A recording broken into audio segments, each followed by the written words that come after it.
is the Maggie Murgai Show. Well, hey, everybody. Welcome to the Maggie Murgai Show.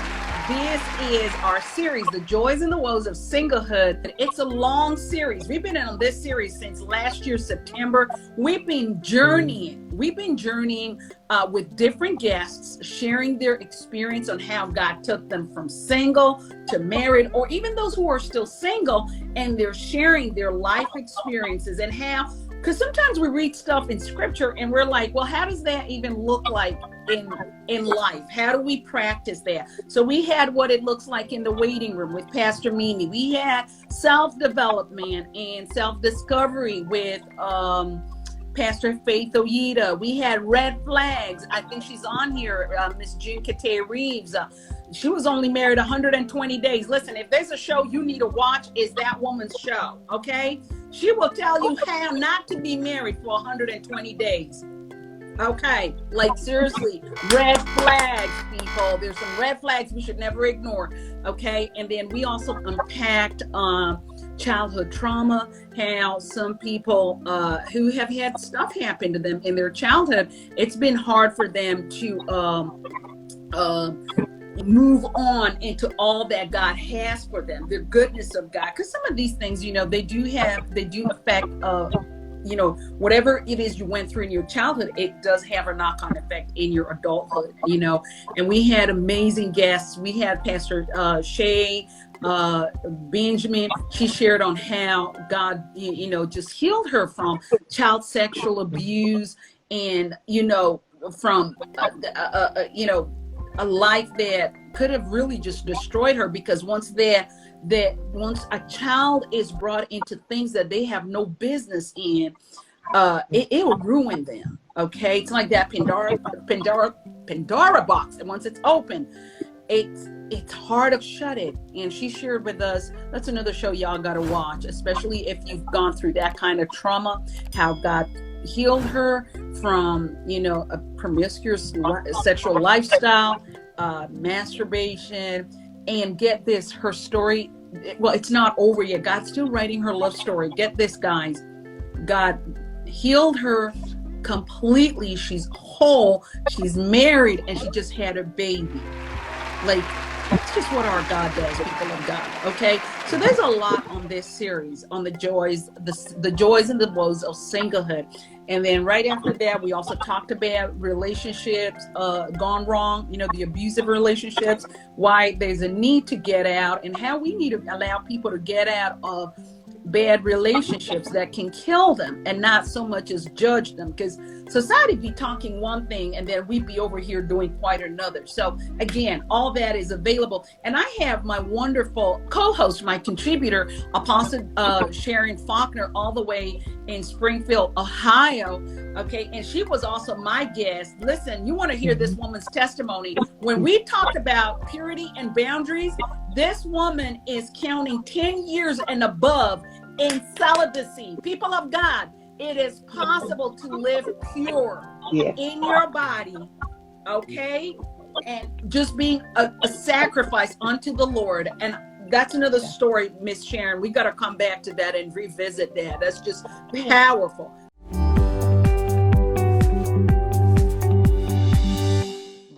But today, people of God, I've got the wonderful couple. By the way, big shout out to Prophetess Kelly and Prophet Dare's followers that y'all are here. Thank y'all for being here. My name is Maggie Murgai, host of the Maggie Murgai Show. And it's so good to have them both here. And tonight we are unpacking interracial couples. So some of y'all may be like, didn't we have this show a couple of days ago? Yeah, we did, but we are redoing it. This is reload, people. What we're doing tonight, we're going from how we met to how it's going, because the truth of the matter is this. When you're in love, you are really in love and you don't see past certain things, okay? And then when the reality hits you, what does that even look like? Okay, so without further ado, I'm gonna let my guests introduce themselves, and we just jump straight into this show. Go for it, guys. Okay, yeah. My name is Otutu-Daniel.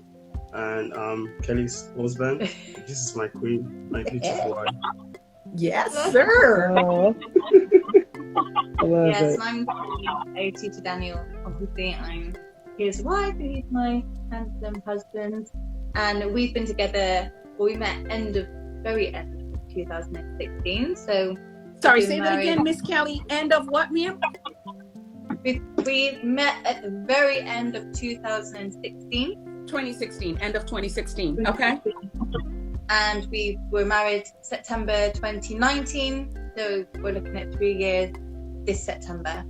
Fantastic. Glory to God.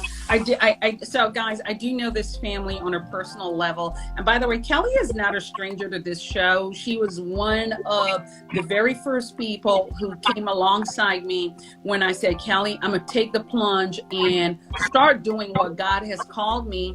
And I'm just going to start where I'm at. And she was like, go for it, Maggie. What do you need? And she was just one of those people that cheered me along. And I'm just so grateful to God that we're here together, so praise God for you both.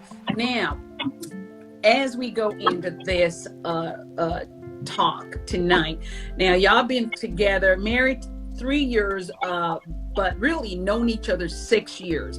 Just give us a little touch on, just for the benefit of those that do not know you guys, that just tell us very briefly how y'all met. Just briefly, just a little thing, because I want to jump into the crux of this conversation, which is how it's going.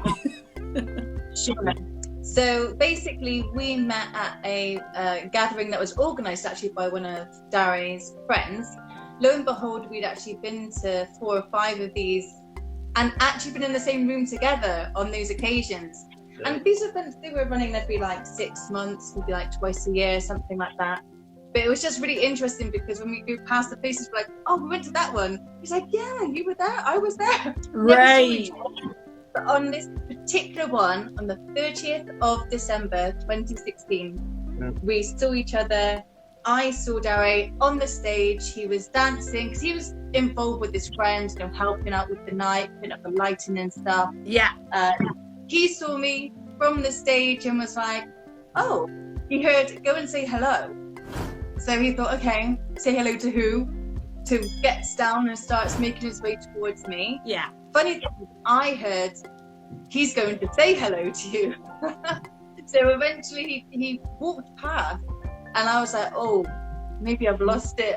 Because I'm there, getting my hair all nice and getting ready. Because I used to live that club life and I'm like, yeah. And then obviously getting back into like ministry and stuff, I was like, no, God's making me a nun. I don't know what's going on. I haven't got it anymore. But then on the second time, Larry actually came around and kind of like made his way into the crowd because I was with like several other girls. Yeah. So he came in and was like, hi. So I said hi. Then he quickly turned to my friends and was like, oh, hi. Breaking down those barriers. Yeah. You know what God's Yeah. Amazing. Amazing. What do you want? Right. He broke the ice, and to be honest, I have to commend him for that because it's not even me by myself at a bar. He didn't wait for me to break away from them. He came in when everybody was looking. Yeah. That can be, to be fair, that can be intimidating for a guy. When a woman that he wants to be around, maybe just even say hello, just being that big group of women. And he's just interested in one, it can be a little intimidating and be like, how am I going to, break through all this? Okay. But congratulations, Darry. You the man. You really are the man. Look at you now. 6 years later.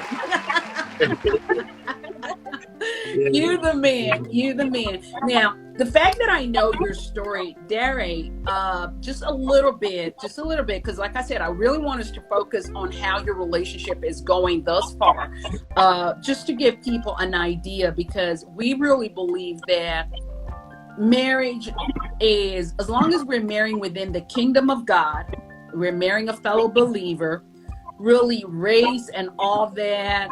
And for those who are in Africa, or those that are Africans, intertribal, whatever, because there's sometimes we just put ourselves in such restrictions But we just want to know how it's going, like the reality of it. Once now you're into it, how it's going. But before we jump into that, Derek, just tell us a little bit how it was. Again, I speak like this because I know y'all's story, and we covered it a little bit last time on how did you process Kelly's dad's apprehension when she went home and was like, Dad, I'm marrying me a black man. I'm not just marrying me a black man, I'm marrying me a Nigerian man. How was that for you? Yeah. Wow. Okay. So, if I'm going to answer that question, I'm just going to, start from the point of where, go through the process. So I would say go through the process. For me, I believe that, when it was the time that I met Kelly, God has been working through me, has been doing a lot of things in me. Mm-hmm. So it's just more about, not ignoring the process. And part of that process is just our family as well. So I knew quite well that, it's not just about Kelly, there's the family as well that is involved. Right. But again, process for me is patience. So I was patient enough to know that whoever is not on board, because I know that, God has given me the power and the process in me has worked through me, so it's not just, the dad not accepting at the initial stage. Yeah. So it was just me knowing that, just showing the Christ in me, and showing that this is who I am. And if I want to even take it outside of that, it's just that, show yourself, prove yourself as a good man. Because on Kelly's dad's side, he just wants a good man for his daughter. Who wouldn't want that? Mm-hmm. I found out clearly, when I met Kelly, and when it was through that process of just, having that patience. But one thing as well in that process is the peace that I have. I have the peace in my heart to know that this is my wife. Every other person just needs to align, to come into it. Mm-hmm. So it's just going through that again. Process for me is patience, is peace, and is progress. Yeah. And the part that the mom was on board with us, see our journey even before the dad.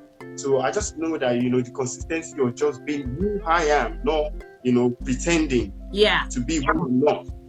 So, and that's one thing that has shown through. But eventually, just to speed up a bit, it's just that after all of that, the dad, started looking and started noticing that, wow, they've been dating for 1 year. She's never complained or, even argue or say anything bad or anything. I've never seen her even coming home crying or anything that's happened. Right. It's good that this foundation is solid. And he was watching from, I go to Bristol where Kelly lives. So he kind of noticed that there's that, solid relationship that is going on between myself. Consistency. You showed up. You were showing up, sir. Yeah. Absolutely. So over time, I was able to, to prove, what I call like the test of faith, the test of intimacy, and the test of time. Yeah. The test of time is what I believe God really, really, show in the aspect of Kelly's dad. Yeah. To know that for a long time they've been together, she's very happy, they're walking their journey and everything is going well. And in the end, he just started, noticing and started coming on board slowly, and I believe God is working in him as well to just notice what was going on. So, yeah, but to tell you today, he is one of my best, Kelly's dad is my best friend. He's not even my father-in-law anymore. We're friends. I can call him. I can even talk to him about something that is not even with Kelly or our relationship. Just, life, I've taken him as a father. He's taking me as his son, and we just have this journey. Yeah, it's gone. I have a business. He's come on the business with me to work with me. I said to him that, don't worry, man. He said, no, I want to help you. No, I want to help you because he can see that, you're very hardworking, and he come on board and he supported me with the business, not just with, mouth, also invested in the business. Wow. From someone that, across the road would not say hello to me, to now being someone that, you know, I can call him and you can say, oh, Daddy, what is it then? And we just joke about and just, you know, and make him laugh, make me laugh. So I just thank God for that. Like Daddy would come to Bristol and I couldn't let him in the house. Yeah, I was just gonna come to that, Kelly. Now, to be fair to your dad, Kelly, talk to us a little bit. Again, I'm just doing this for the benefit of those that do not know the backstory to your love story, right? To be fair to your dad was apprehensive, and this is not just a color thing for him, but it's just one, his upbringing and where he is at or where he lives in England. Talk to us about that, because it's not just a white thing, a black thing. It was also like those who, even white folk who were not English.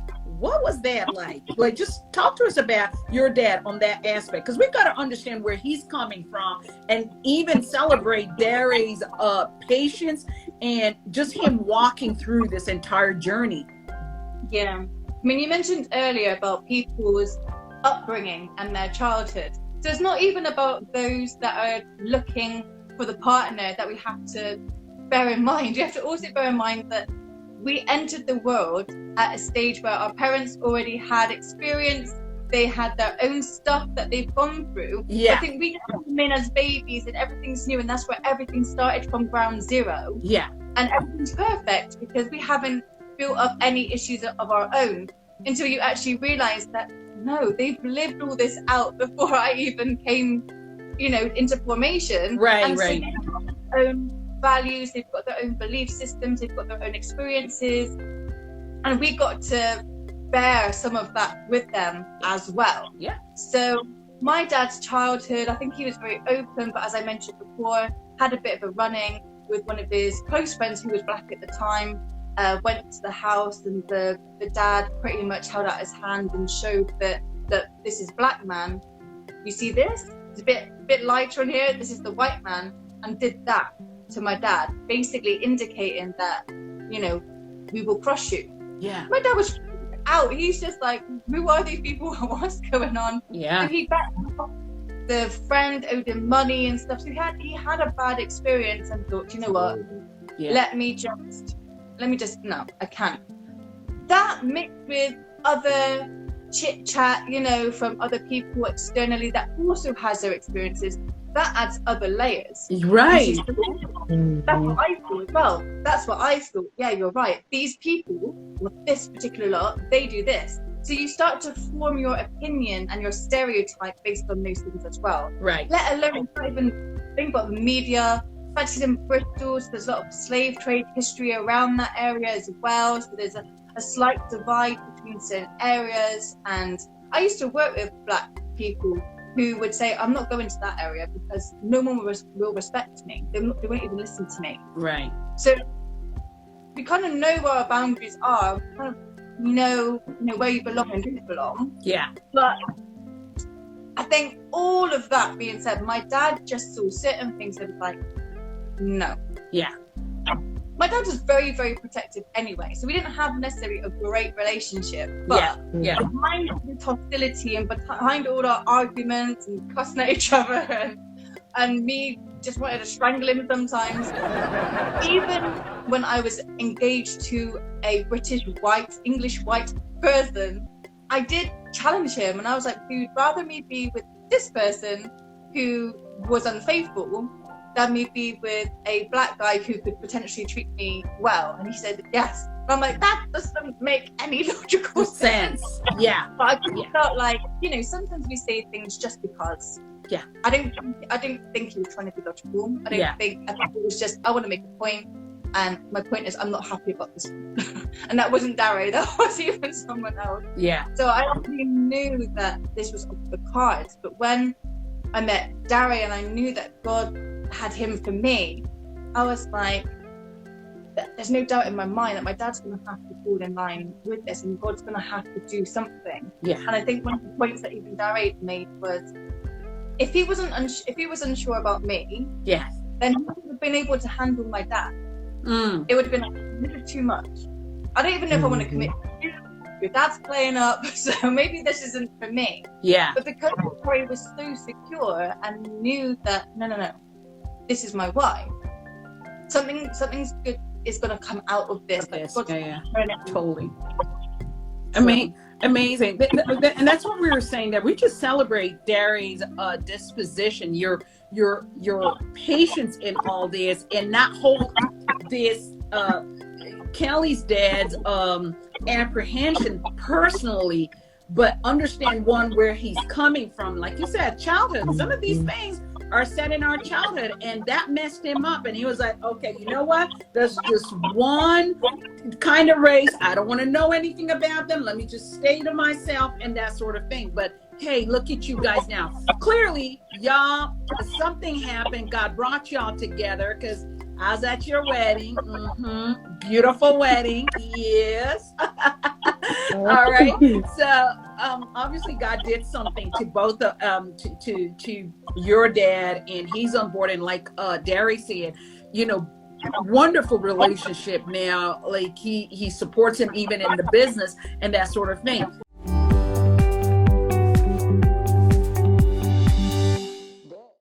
Now, talk to us a little bit. This is the part where it gets interesting.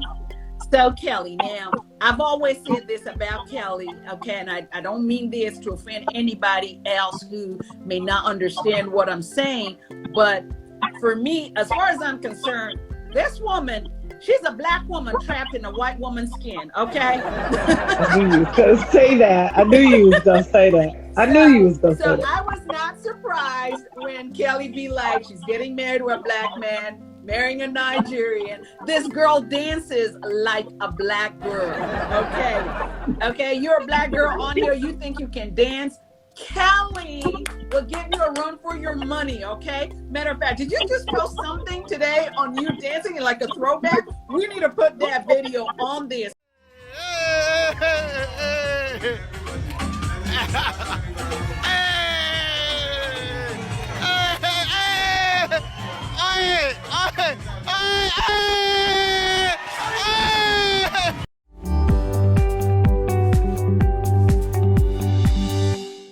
Seriously, Kelly can dance, okay? She dances. She'd be up in there with the Afrobeat, okay? She'd be like, hey, Okay. hey. I like that. But seriously, guys, now past that, Kelly, you're quite exposed to like the black culture and all that, but more specifically the Nigerian culture. What was that for you? What was that like for you, sis? So you're not now, sis, because the thing is, you can have us as your friends, and then you go home to what you know, what you're comfortable with, okay? But now you have married into it. And I love something I heard Bishop T.D. Jakes say. He said, listen, when you get married, you're not just marrying that person. You're marrying their entire family. You're marrying everything that comes with that person. The good, the bad, the ugly, you're marrying into that. So you better think about that. Sis, how has it been for you? And I know we're living out here in England. We're in England. And I know you've had a trip to Nigeria. Sis, talk to us a little bit about that. And then we're going to ask Derry his own thoughts, especially where food is concerned. We're still going to talk about jollof rice. Okay. You know what's funny is growing up in Bristol, there's actually quite a lot of Jamaicans. Yeah. So I wasn't really knowledgeable about Nigerian culture or anything, and we were actually quite used to taking the mick out of the Nigerian accent, especially with all the and the in the right. Right. And so I found it actually quite strange when I then moved to London. I completely understand when certain people say we don't see colour. Yeah. I get that. It's not the sense that you don't see that the person looks different to you. It's just that it's not a big deal. That's often what people mean when they say they don't see colour. It's this, you're not freaking out about it. It doesn't mean that I'm not interested in you. It's just that I'm just seeing you as another person. That's what you look like, and that's it. It's just not a big deal. Right. So when I was actually going to Hillsong at the time, obviously huge church, loads of different ethnicities and different people there, different cultures. Yeah. And all of a sudden, I think maybe within the first couple of years, I was realizing that actually I'm surrounded by a lot of Nigerians. So there was a couple like Ghanaians and stuff in my life, but 9 times out of 10, I'm surrounded by Nigerians. I'm being invited to Nigerian parties, and I'm involved in the culture. I'm starting to learn more of the music. And I said to my friend Lola, I want to come to Nigeria with you one day. I want to come and see what it's like. She's like, yeah, we'll go. But she'd got married by that point. Obviously, we weren't necessarily going to go over again. So I thought, I am determined. I just felt on my heart, the only way that I'm going to get to go is on a mission trip. So I signed up to Global Awakening it must have been 2014, 2015, and went to Nigeria. I think I'd actually been 2 or 3 times before I met Dare. So when we actually met and he said his name, I said, "Oh, you're Nigerian." Right. Which completely shocked him, because he's just, how do you know? I think that's how involved I was. I understood like the formation of the names, and even picked up bits of language as well. I even had some lessons in Did they teach you all the curse words? Because you know, with every new language you learn, and you learn it from your friends, the first thing they teach you is the curse words. Yeah, and you're just like, how am I going to use this? I'm going to go out and offend a bunch of people. Why are you saying this? So there's a couple, but yeah, people were said, and I'm just like, no, let's just, give me some things that are going to be substantial and that I'm going to be able to actually use. So obviously on meeting Dare, that's part of our first conversation. He's just like, I can't believe it, you've been to my country, you know my name, you can even say a few phrases, and you love the music, like you just love everything. Like, what on earth, like, who are you? Right. So yeah, I honestly, I don't know where it came from, apart from it was just a natural flow. I didn't choose it. I'm not going to say what I want to say. I'm going to let Apostle Sharon come in and say something before we go any further. Jump in, Apostle. Well, I just want to say that God was grooming you for what he knew you were supposed to have. That's what it was. He was grooming you. He took you, so you could learn the culture, so you would have exactly what your husband needed. So he was grooming you. So that's what I see, because you learned culture, phrases, you learned all of that, you knew. And it was really a part of you, because the two become one. So it was already a part of you. So look, I believe this with my whole heart, that God takes the rib seriously from the man, and he makes the woman.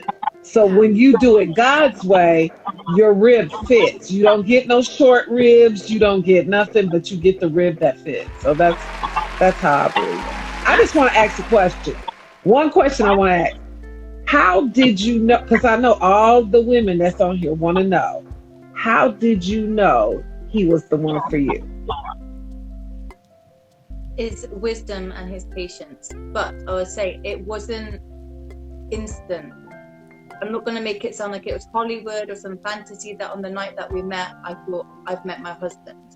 I thought there was potentially a good chance, because I liked him, we got on and stuff, but I've been through so much already.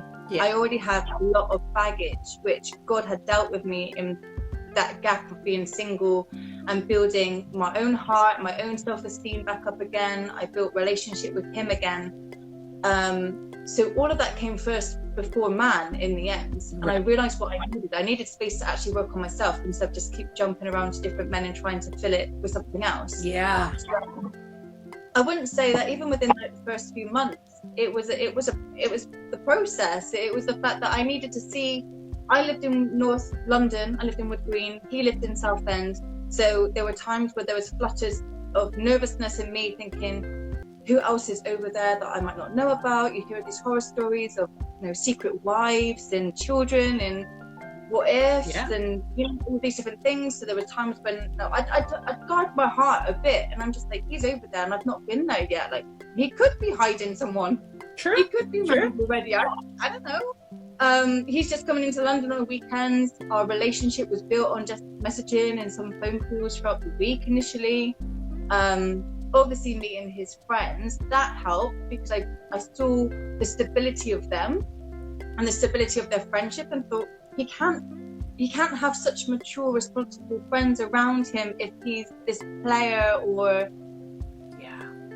lying, cheating, whatever person. Right. So, when you put yourself in different environments with each other and you open yourself to, yes, I'm going to come and see what your church is like. I'm going to see who your leaders are. I'm going to see what your friends are like. I'm going to meet your family and see what they're like. You open yourself up enough to see that if there are any hidden things in any closets, then it's unlikely, because there's so many things that I'm now being introduced to. You're not hiding me from your friends. You're not keeping me from your family. You're not saying we're not ready yet to go out in public together and all we're going to do is just stay in the house and chill. And it's like, what's that about? He wasn't ready to take me out, showcase me, show me off, be on a phone and tell his friends I'm with Kelly. Maybe if it's a female friend, oh, I'm talking to Esther, I'm talking to Antonia, I'm talking to X person. So he always kept me involved and, you know, updated with his stuff, really. So within 3 or 4 months, I could see that actually there was a few things that I expected. I expected to be with a hardcore evangelist, because that's where I was in my season. And Harry is confident to speak to people, but he just wasn't what I expected. He's calm about it. I expected someone who was a bit more like some of my friends. He's like, go pub, but Jesus, and go out.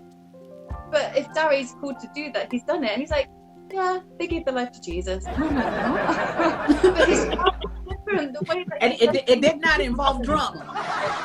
They gave their life. Not at all. And instead, I didn't realize that actually I need a prophet. You know, we've been commissioned. Right. He's been commissioned as a prophet, and I'm thinking, well, there we go. It makes sense. Right. It makes sense. Yeah. I think on my side, how I got to know that this is my wife is two things: through wisdom and revelation, and I will explain that briefly. So for me, I have been in a position. It's just like where you say David was in the field, just preparing. You know, where preparation means opportunity. That's favor. I know that there's favor of God over my life. You know, and I know when the time arrived, because to be honest with you, none of us actually planned that we're going to be in that building on that day. I have to let you know. So it was divinely orchestrated by God, because Kelly was in Bristol at the time. He woke up in Bristol that morning, you know, on that day. I wasn't feeling great. I didn't plan to go out. I know my friend is doing something, but when he called me and said, oh, would you quickly come out and just help me? And I said, I'm not even ready to, you know, to party. I'll just come and help you and go. But here's my point. But I know that God has walked through me. Kelly mentioned that we've been in the same building, the same you know, party a few times, more than 6. We got to know this later.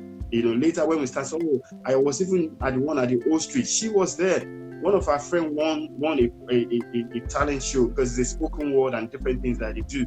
And I remember the friend, but I didn't remember seeing Kelly there. So, but when the time comes and God says that it is time, I just position myself to know that, okay, God, you're saying that she go say hello.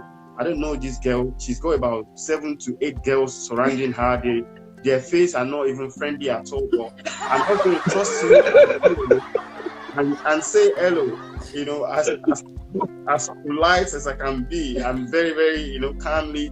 And I went and I did that. But, you know, the thing as well is that when when she was talking about Nigeria and saying certain things and know my name, you know, that was confirmation for me.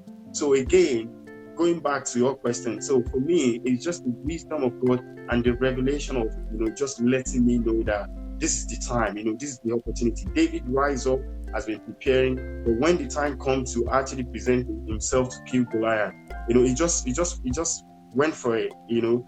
But what people see is not what David did that day. David has been preparing in the field, killing lions and doing so many things that people don't really talk about. You know, where God is pruning you, He's taking you through the process. Don't abdicate, don't run away from it. Because God knows that what you need in future that you've not even got is gone ahead of you. So He was preparing to be in a position whereby I can be ready for Kelly. It so happened that we're in the same place, but we never crossed paths. You know, and I believe that's God, because I didn't think we did that time. Maybe, you know, things wouldn't have been the way it is now. We wouldn't have been ready for each other. So it's just knowing that, you know, so wisdom and revelation for me. Then the rest is just, you know, oh, my goodness, see my wife. Oh my God. But I was gonna say that Kelly said something very important that I think a lot of people don't really take that time. She said, "I don't want to be with another man, use another man to get myself ready."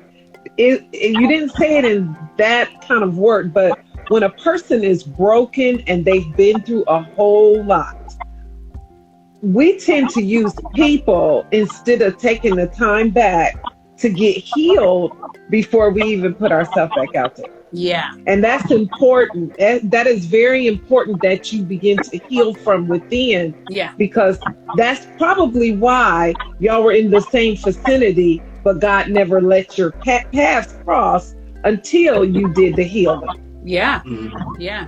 Because, you know, we have this whole thing backwards. You know what? And I know people see it out of, you know, I guess to make the other, their other half feel really important. And they say, this is my other half. Listen, there are no halves. According to God, Oh, you are a whole person. He makes sure you're whole and brings another whole person. And then two wholes still become one, not two halves. Yeah. right. And this is what we need to understand, that you got to be completely healed, be healed up in all that you need healing, and God will allow you. Because if you end up going into a relationship and you're not fully healed, the other person's going to be paying for a whole lot that they did not sign up for. They're going to be going through a whole lot. You're going to be making them pay for what they did not sign up for.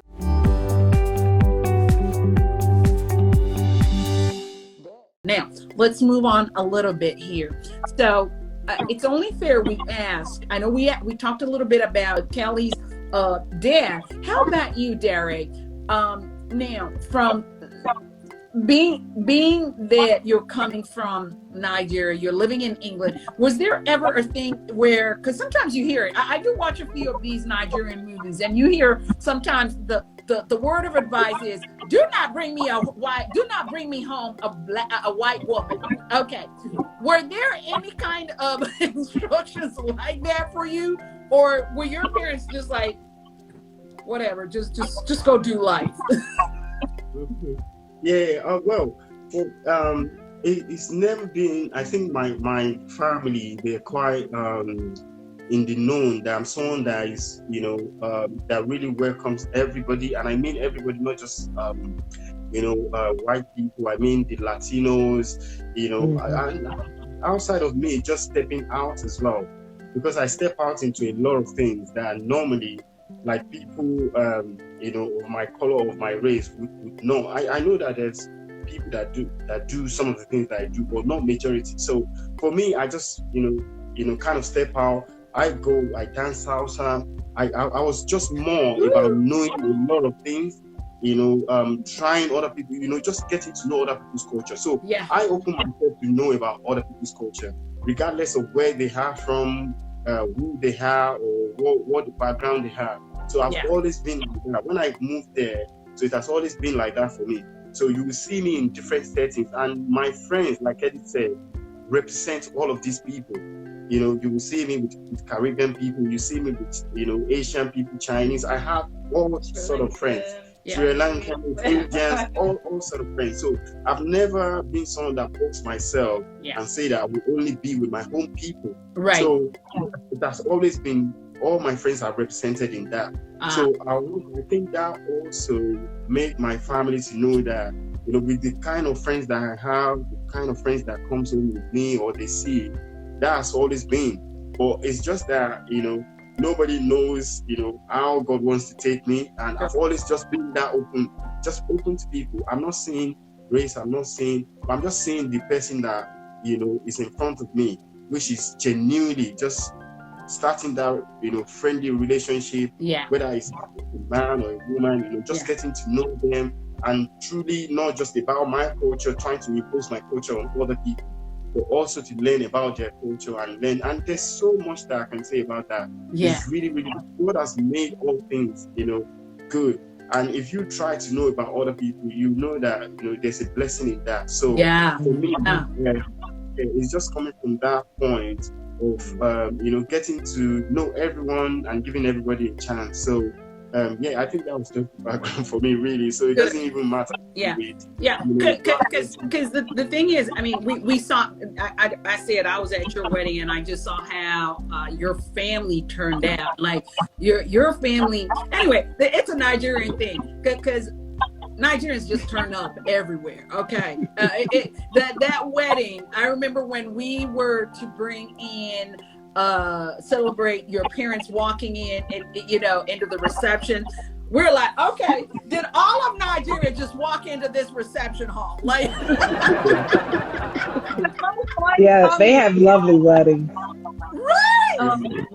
So they came out to support you. It was a beautiful wedding. I totally enjoyed y'all's wedding. It was just so beautiful. Now we gotta ask that question now. So obviously, because Dare, you have exposed yourself, you're like just really out there, you're not narrow-minded like that. Now, how is it going for y'all? Like, has it been a situation where you're like, oh, I'm discovering some more about your culture, the traditions and that sort of thing? Because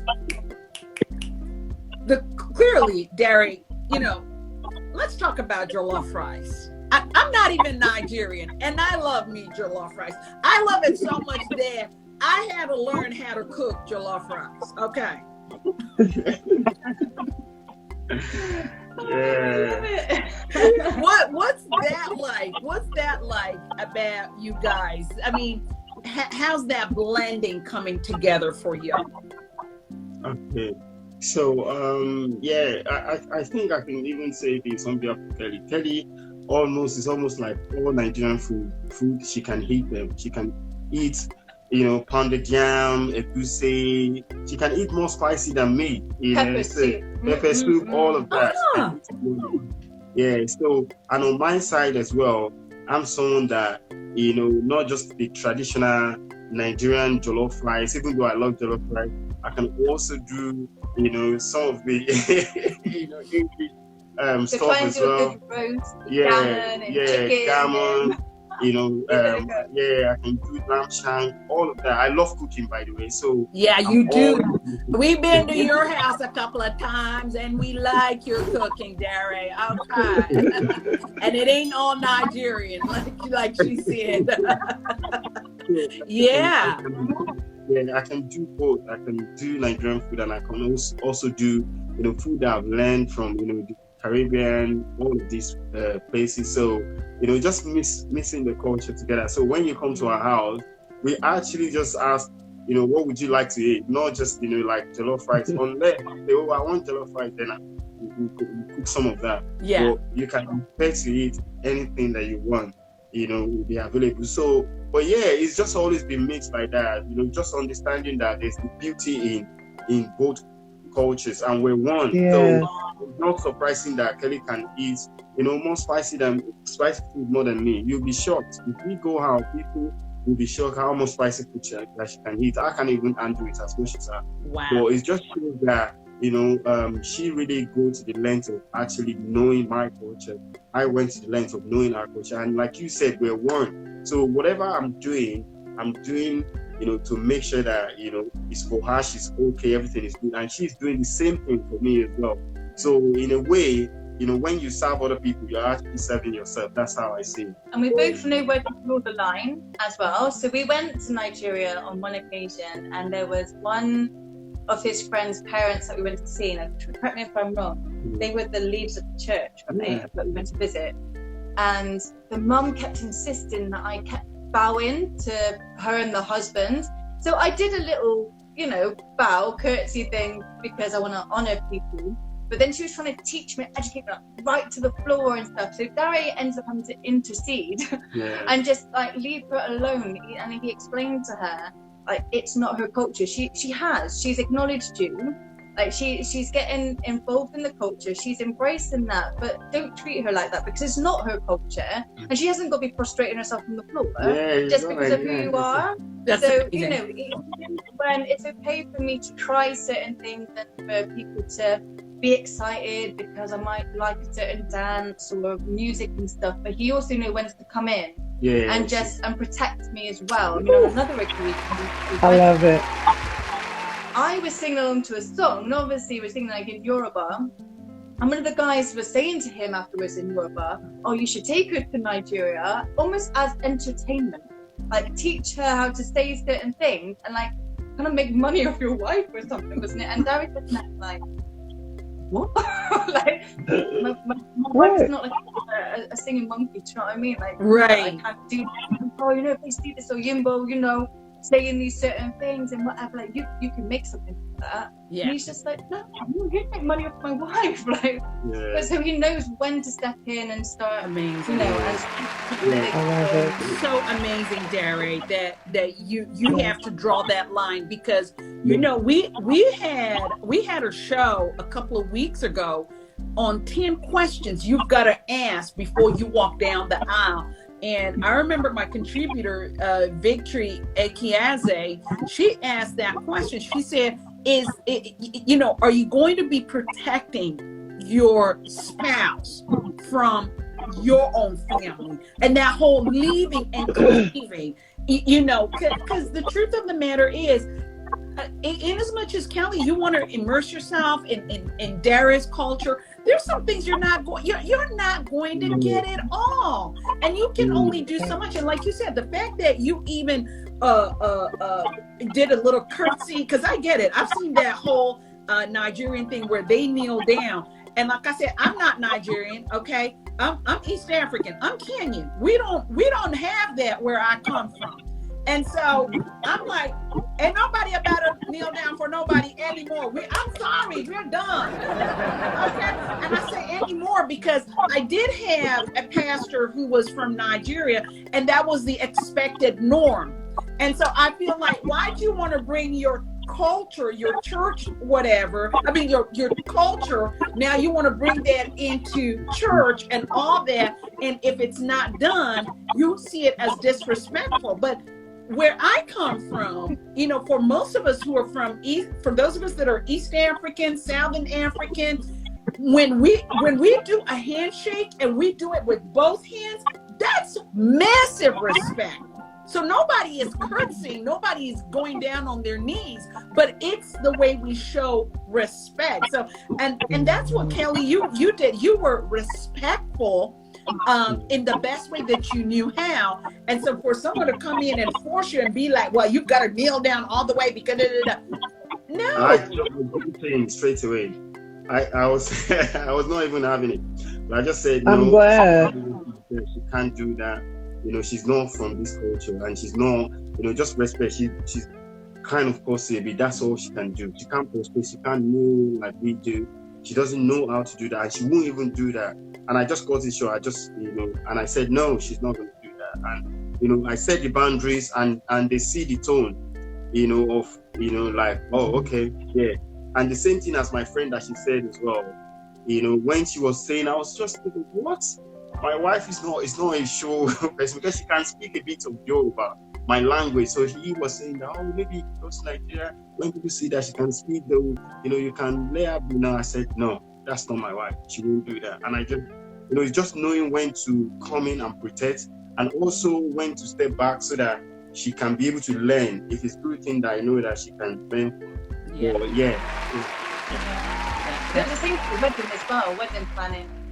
I mean, Nigerians, they're very passionate people, and I love the culture, but it's when you do need to know where to draw the line and just say, listen, like, we're doing things, but we're having the jollof rice, we're having the pounded jam, but then they want a goosey, they want a mala, they want some other like real delicacies, and we're like, can you not just be happy with these things that we're providing? Yeah. Because your family turned out for you too, Kelly. Your family turned out, and there were other friends who were not Nigerian, and that they could absolutely. I hear what you want. I hear ya. Miss Sharon, go ahead. I like to call her Wisdom 10 because it's just lovely the way God just has given her the spirit of wisdom. Sharon, Apostle Sharon, just respond a little bit to Darius, his protective self over his wife, I thought that was excellent. And right? then it goes to show that, because what most people do not understand is that the two is truly one.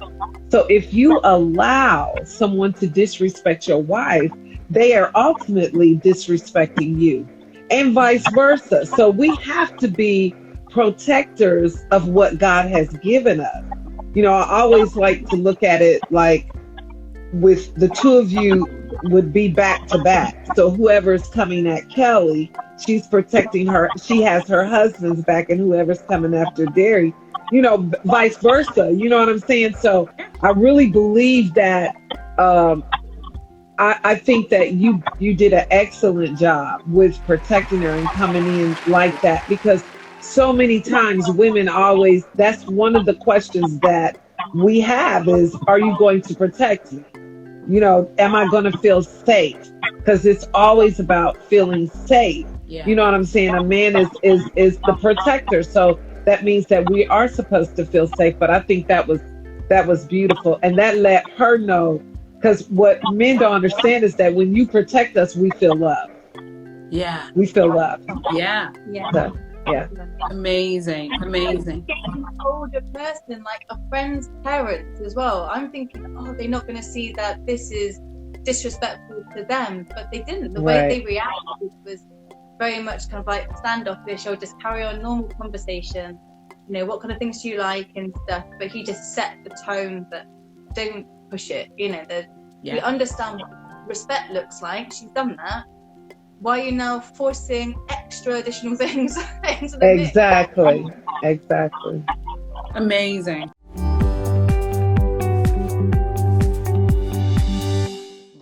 It's important that if you got to protect your spouse, and even if this was not interracial, even if y'all were from the same place, whatever, you've got to protect your spouse. You got to protect the other person, and not throw them under the bus. Be one thing when you are with them, and then be another when you are with, in public with family and that sort of thing. It's just wrong. So congratulations on you, Derry, for that. That's just beautiful. And anyway, Kelly, you did the same with your husband. Well, obviously then y'all weren't married yet, but when you were in courtship with your dad as well, you protected him. Yeah. Sure. You protected Derry as well. Like, look, Dad, this is who I'm with.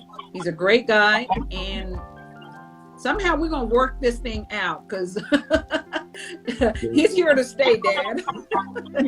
One thing I mentioned in the running up to the wedding is you have to use wisdom, and we have to be strategic about certain things as well. Darren knew his boundaries. He knew he couldn't come into the house unless my dad was going out. My dad was never going to get upset when he came in. He just didn't know how to talk to him or how to relate. So it's kind of like, we didn't want him to feel uncomfortable in his own house, because he already felt at times like he was being driven out, having two women there, me and my mum. And my dad isn't a believer, so when me and mum are talking God and all this stuff, he's like, oh, I feel like a stranger in my own home. So to now bring something else into the mix of those issues was just like, it wasn't wisdom. But one thing that Darry did was he knew it was important to ask my dad or acknowledge him for my hand in marriage. So the closest he could get was to write a letter. So he wrote a letter to my mum and dad. He set two separate ones. I think my mum already had that as well. And that part I didn't know, girl. That part I didn't know. Wow. Oh yeah, he sent them both a letter. So my mum had anyway and was able to say yes, like I approve that he can marry my daughter. And then we heard the backstory that my dad had gone up to the room and just cried because he didn't know how to deal with it. But then fast forward the night before our wedding, when my dad just turned up without telling us that he would be coming. We had hints from my mum because he bought a new tie, asked what our colours were, I think he's thinking about coming. I mean, the first thing that he said when I opened the door was, I didn't want to come. I'm like, oh, right. Thanks for coming anyway. And he was roaring it until the very last hour. But he spoke to Dari the night before, and that was the first time they ever had conversation. The night before. Yeah, that I remember. Yeah. Speak up a little bit, Dari. We missed that. Speak up, sir, please. Yeah. So I just went with my friends because we're going to the hotel very close to the venue, and then there's some few things to take from the house where Kelly is living at the time. So because we just dumped all of the things there, which is the place that we're gonna be when we go married. So I took my friends there just to take the drinks and take some few things that is left. And I saw the mom. I'm very used to the mom, so said hello, and then he said, "Oh, he's around." I said, "Really?" So I was like, "Oh," and he said, "He's upstairs. Go, he's there. Go say hello to him." So, and I just went. I didn't even hesitate anymore. I just went upstairs and I knocked through and I said, "Oh, hello, Mark. It's me, Dari." He said, "Yeah, I know you." So he actually know me. He know who I am. As I opened the door, it was just, he opened the door and he said, it's not you, it's not about you, it's just me that I have to work through some things within me. I would never miss my daughter's, wedding. Oh, that's beautiful. So I would never miss it. So don't take it personal, it's not because of you. I just need to walk through the pain, in my heart and things that I've gone through and, and I said, "Oh, thank you so much." I was just thanking him because I didn't want him to miss it either. Because imagine now we're friends, but he didn't come on the wedding day. We can't go back and remind, that's No. that's been my prayer for him as well. That he doesn't miss the most important day of God's life. And God just, praying and continuously just lifting that to God. And he showed up and he was there. I will just talk briefly. I didn't make it too complicated because already, he's just getting to know me. Just simple shots, thank you so much for coming. We really appreciate you. And I'm going to the hotel. And I just left him and we went. And then the next day, we were both crying. I was crying when she was walking Kelly down the aisle. He was crying as well. And I would say this as well, when afterwards he got to know how I proposed to Kelly, he was really happy. Oh, yeah. He was watching the video over and over again. He said, "You did well." He still changed the thing. From my father-in-law to like my dad, and he said, "You've done well, son. That's really good." I was like, "Wow, you've done this, done that." He was really proud of me. He kept on watching the video over and over. I was so proud of me. And because he didn't get to see that, but it's because he could mirror the protection that my dad held over me. He could see now in Dari. He could see the effort that my dad wished he had made when I was growing up and building a relationship with me. Dari was reflecting that in his actions, so my dad could see he's my kind of guy. That's how I want to treat her. So it was completely a thumbs up from him, and that's it. Now I feel like I've lost my dad to him. There you go. How's Dari? Is he around? Oh, okay then. Yeah, I'm fine. Thanks. Thanks for asking. Here's your son-in-law. Amazing. Oh, that's just that's beautiful. good. That's real good. That's what happens when we allow God to work stuff out. And just because this resistance does not mean you up and leave or it's not the will of God. Just ask for wisdom, people. Ask for wisdom and have a little patience. Pray it through. If God is saying this is giving you that conviction that this could work, this is for you, stay with it, then do that and go through the process. That's exactly what Dari did. He stayed put and allowed God to put him through the process and allowed his father-in-law to have that healing. And look at him now, right? Kelly says she lost her dad to her husband. That's just beautiful. That's just beautiful. It is.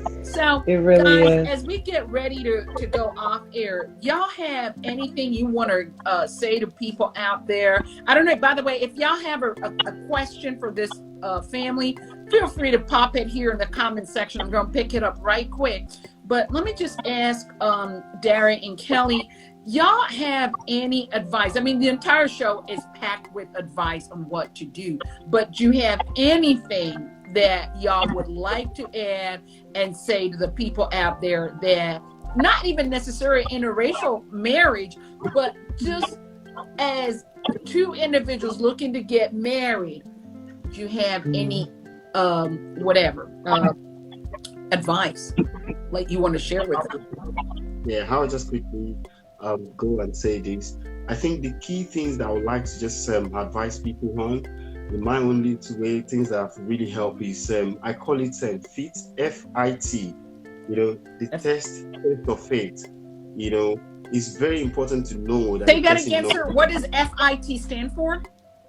Test of faith. No, it's faith, intimacy, and time. And time.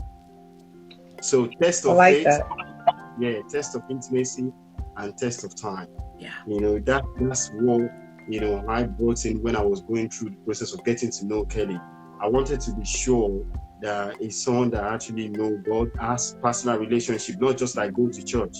Yeah. You know, I want to know that, you know, he has a relationship with God, a personal relationship.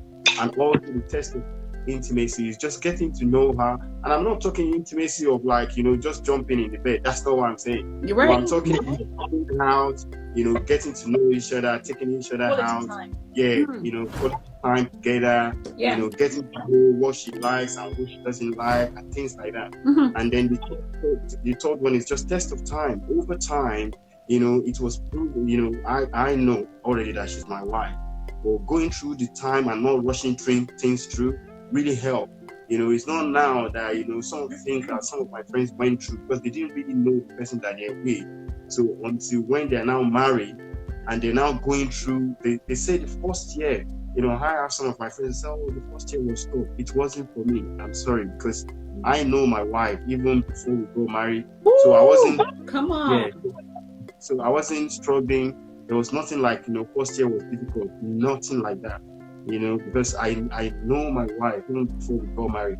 I know what she likes and what, you know, can upset her or things that she likes to do and things like that. So yeah, so I just call it test of, you know, faith, intimacy, and time. That's very important. Fantastic. Yes. That's the process. Yeah. That's wisdom. That's wisdom right there, sir. Thank you. Yeah. That really is. So that stereotypical thing, oh, first year of marriage is hell, y'all just be getting to know each other. No, actually, if you took time to get to know that person, because y'all had nearly 3 years, because you met at the tail end of 2016, got married September 2019. So you kind of like had a full 2 years and 9 months, pretty much. And y'all did the work. Y'all did the work. Y'all made sure you got to know each other. You got to understand where y'all are coming from and that sort of thing. At least, you know, the whole emotionally, mentally, and all that. So by the time y'all came together, y'all were hitting the ground running and nothing restraining y'all. That's just beautiful. Miss Kelly, you want to say anything, ma'am, as we get ready to go off air? You want to share closing remarks?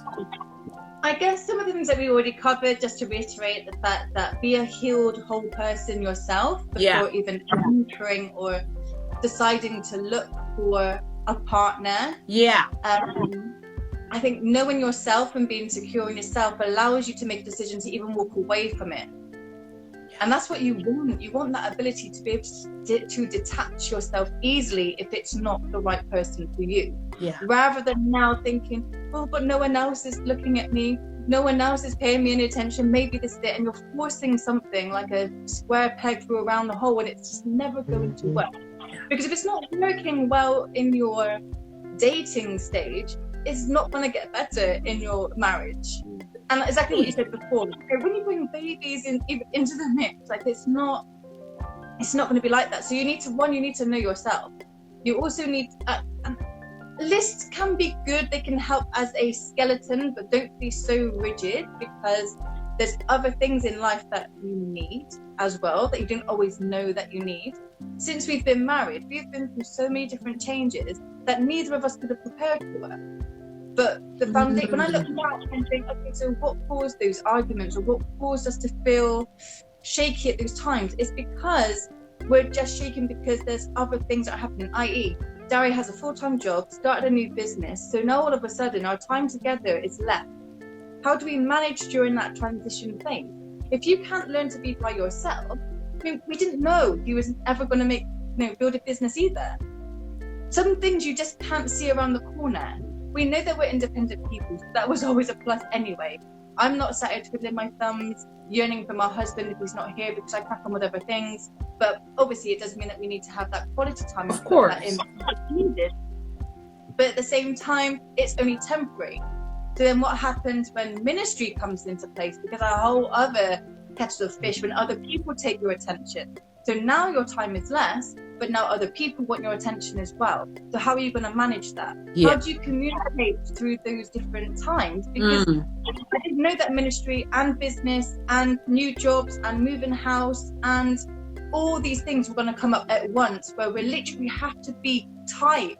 Otherwise, if communication breaks down, then that's where there's been times I've realized, actually, I know how my husband operates.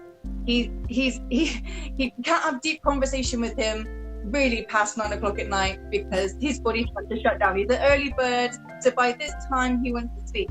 So then I'm thinking, okay, be wise. When can I tell him this stuff? Well, I'll tell him when he's at work. Then he's messaging me going, Kelly, really busy at work. Sorry, can't listen to this voice note right now. I can't watch this right now. I can't read this right now. And I'm thinking, but when?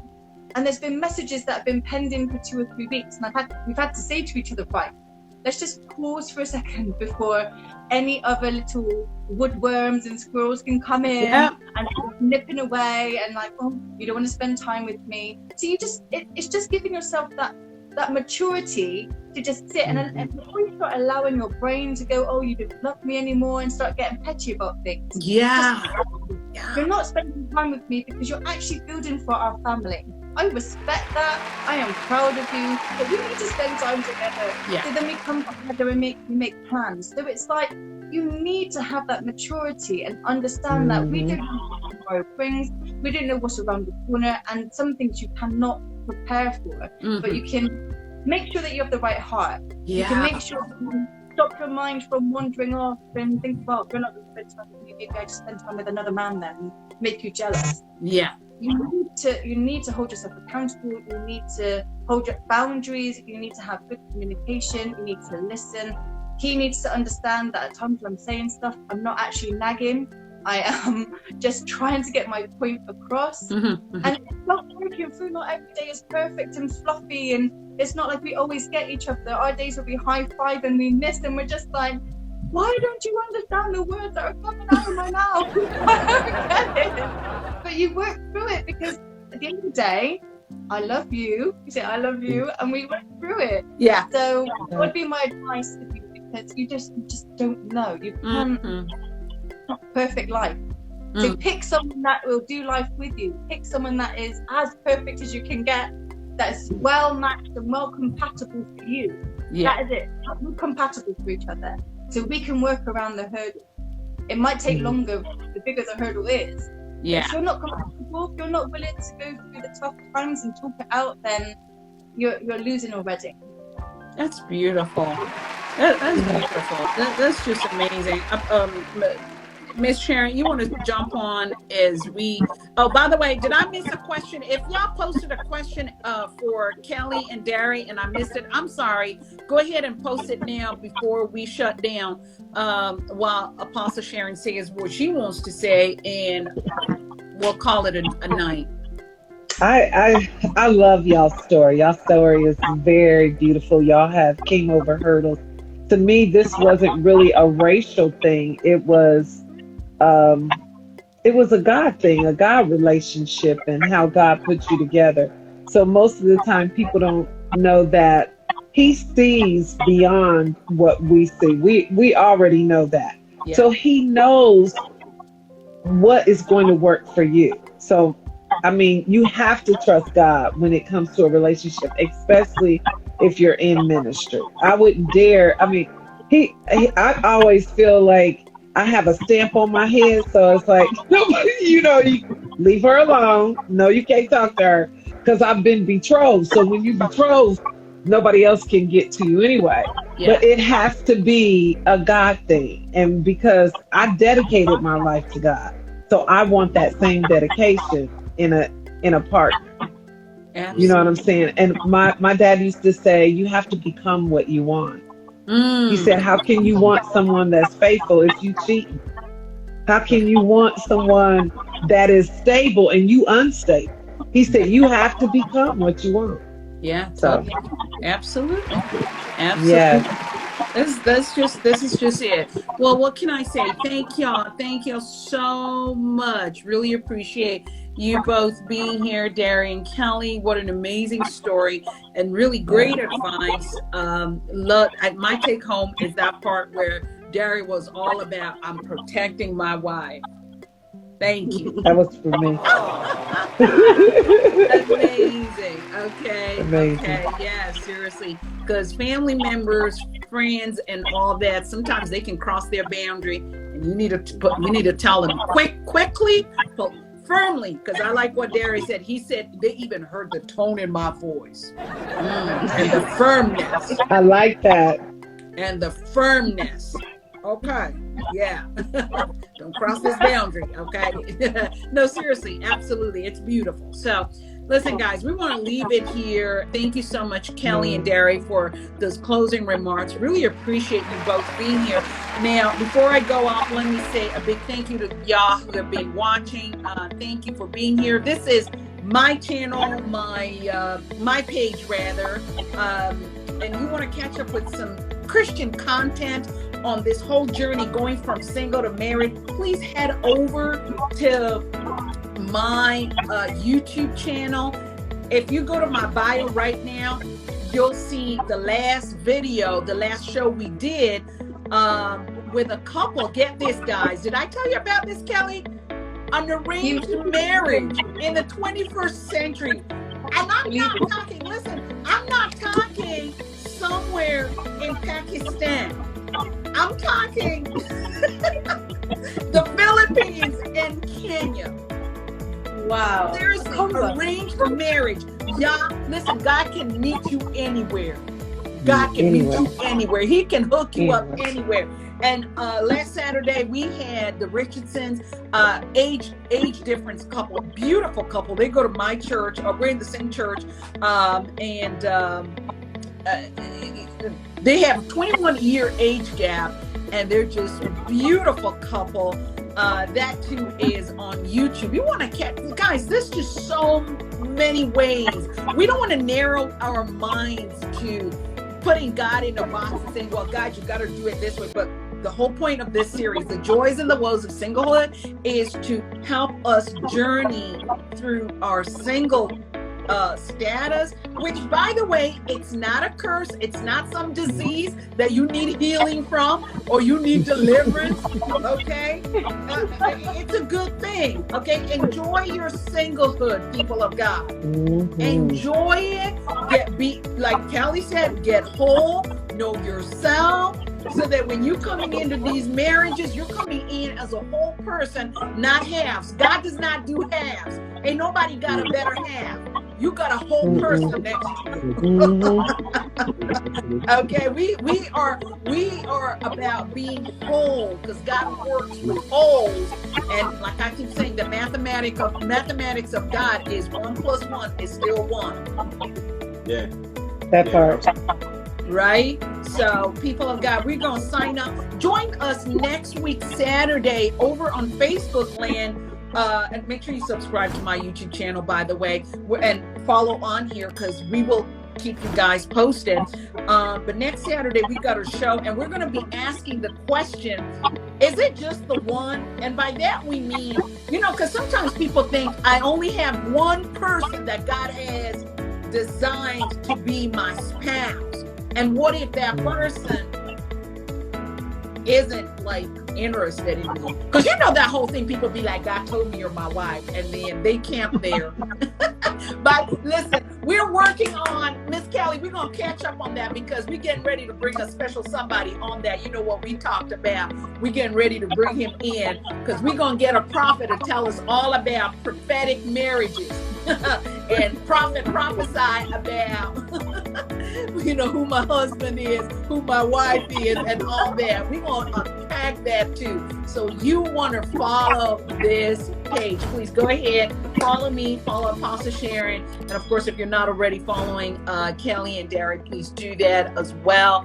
And this is it. We love you guys. Thank you for being here. Once again, my name is Maggie Morgan on behalf of my contributor, Apostle Sharon Faulkner, all the way in Springfield, Ohio, from GANGGANG Ministries. She's saying good night. I'm saying good night. Yes. Right here Good night. And we out of here, people of God. Thank you, Kelly. Thank you, Derek. Bye, everybody. We love y'all. Bye. Bye. Bye. Bye.